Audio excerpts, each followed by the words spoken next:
I was so excited to be going on a vacation that I forgot to push publish and send it out to the cloud so you all could watch it. It is evening and my natural light is horrible. So without the light, I have shadow.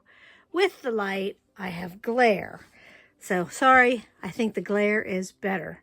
We are working on this block. Now, when I actually cut the pieces, I changed the colors so that the ring is gold like a wedding ring. And the other pieces are blue and dark blue and a fussy cut center.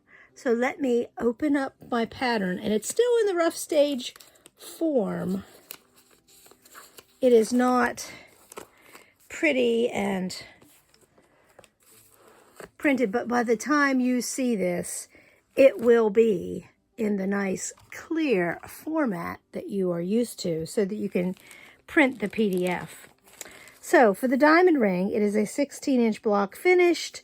We are on part 1, chapter 5. We do use 4 at a time geese. For the ring, you'll see that there are 4 geese and there are 4 what I call cat in the cradle blocks. So I call this because I made a whole quilt that used that shape, and it was called a cats in the cradle quilt. So we are making the 4 at a time flying geese today, and next week we will do these cat in the cradle blocks. But the pieces you need to cut for the ring itself, you need one 5.5-inch block. Let me get these out of the bag. And these are the ones that I used for the ring color, and 2 5-inch blocks cut in half. Now, I did not cut mine in half yet because I am not ready to do this cat in the cradle. I'm going to cut them in half next week because that way it'll expose the bias edge next week. So 2 5-inch blocks. For the background, which is this lovely light blue, you need, because of the 4 at a time flying geese, you need, oh, do I have these all mixed up here? I don't know.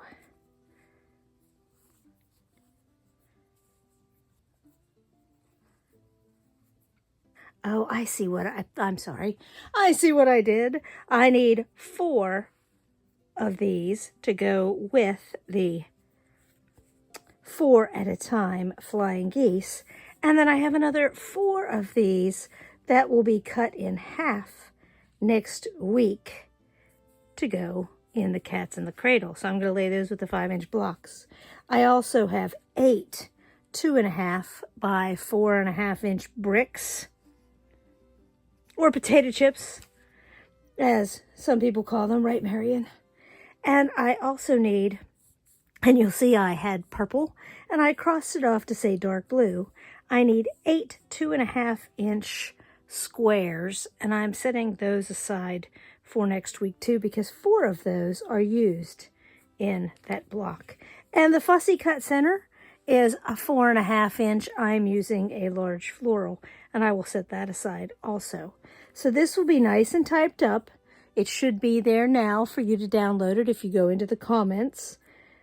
And I will talk about this little comment about the seam allowance here next week. So today, we are just making the 4 at a time flying geese. And that will be all we are making. Did I skip something? Oh, no. Those are 3. No. I think I missed a part. I think I missed these 4 4.5 background. I did. I need to add that to my list. 4 more 4.5-inch square background pieces, because right here there are big blue squares, and I don't have big blue squares in my bag. So I just added that to the background. Aren't you glad I read this before I put it out there in this form? So, if you're paying attention at home and just going by this mess, that's what you need.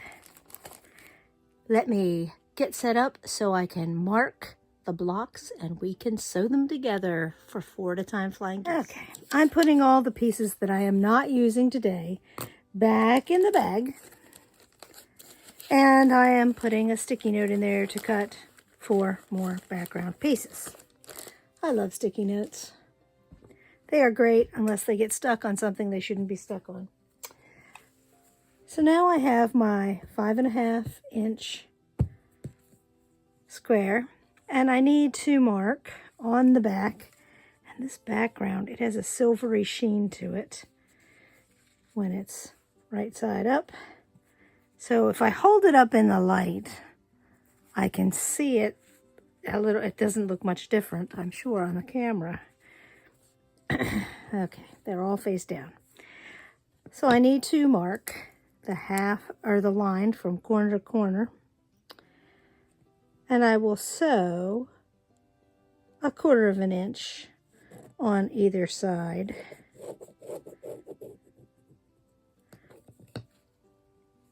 I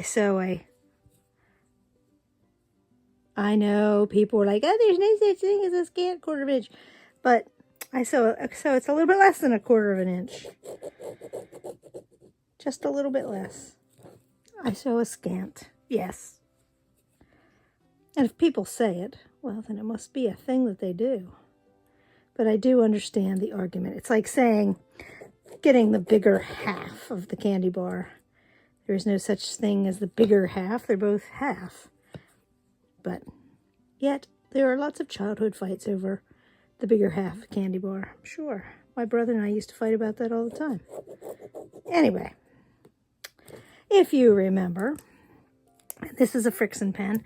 It won't matter because that'll be where I cut my cut line. This is where you line them up. And if you so desire, clipping the corner sometimes is helpful. Like these 2 inside corners. So you don't, just a little nip. And just a little tiny nip, because you don't want it to be more than 1/4 inch, because then you'll end up with a hole in your block. But I'll clip it just for fun. And I am going to pin these because I'm going to carry this over to the iron. I want the line to be straight and stay straight. And when I am done, I will have 2 heart-shaped pieces.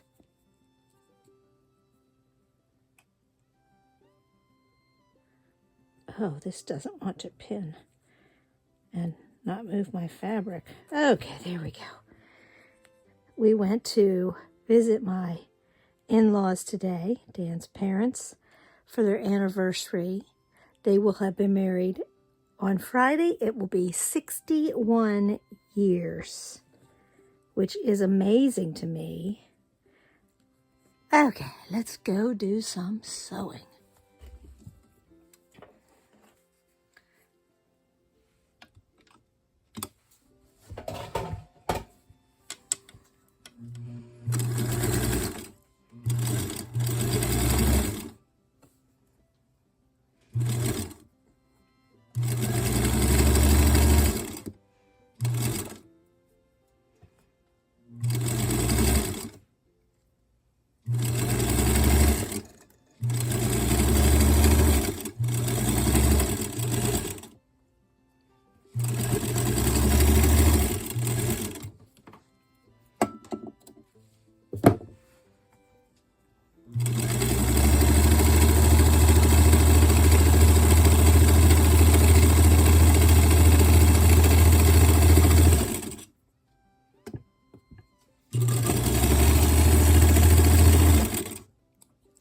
Back to the ironing board.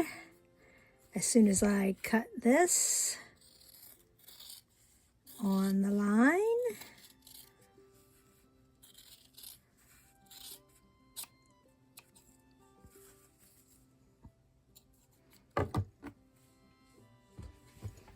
I'm sorry, I forgot to take you with me.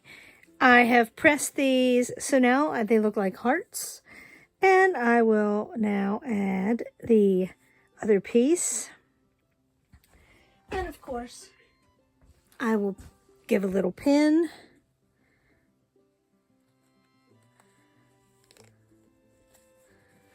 I will straighten it up before I put it through the machine. There should be about 1/4 of an inch here.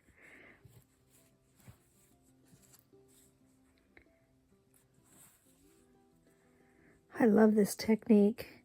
This is my favorite way to make flying geese, because then you don't have a bunch of bonus half-square triangles and other waste. Back to the sewing machine. Now I have found that if I start the needle where this angle is, and I keep it straight from there, I get my best flying geese. So let me show you that again. If I start right there, I get my best flying geese. That is me closing my door. It sounds like the puppy is chewing on my husband in the living room. I love Puppy. She is a honey. But oh, she can be a turkey. Quite a little turkey. And I hear the baby gate rattling. I suspect he's releasing the hound. Maybe not.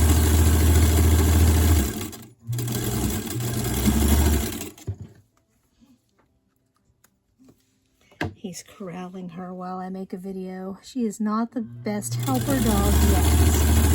But she's not 4 months old, so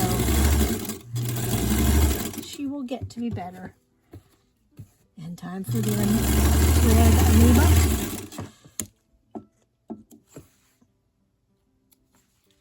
And I will trim along the line. And I will take these over and press them. And then we can trim. Hang on a second while I press these open. Okay, I am ready to press these open.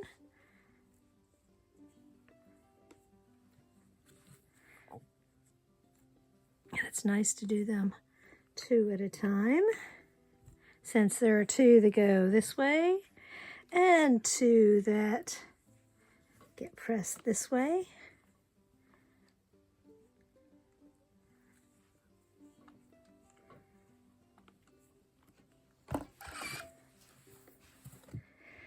And now you need a ruler to trim. I was fortunate enough to pick up the 3 set of rulers, still in their little container at a yard sale for 50 cents. And I see it's right at the edge there. The important thing is that there's a 1/4 of an inch right there. Oh, let me straighten that up just a little smidge. Okay.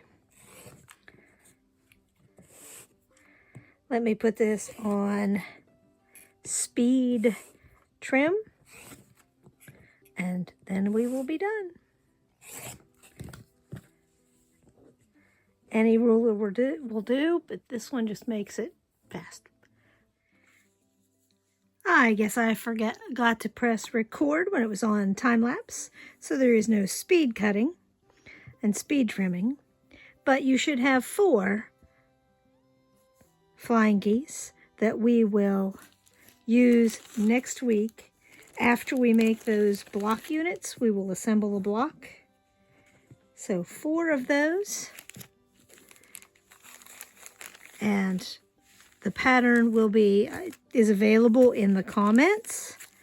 So I hope you enjoy. And we will finish this next week. Thanks for watching. Have a great day.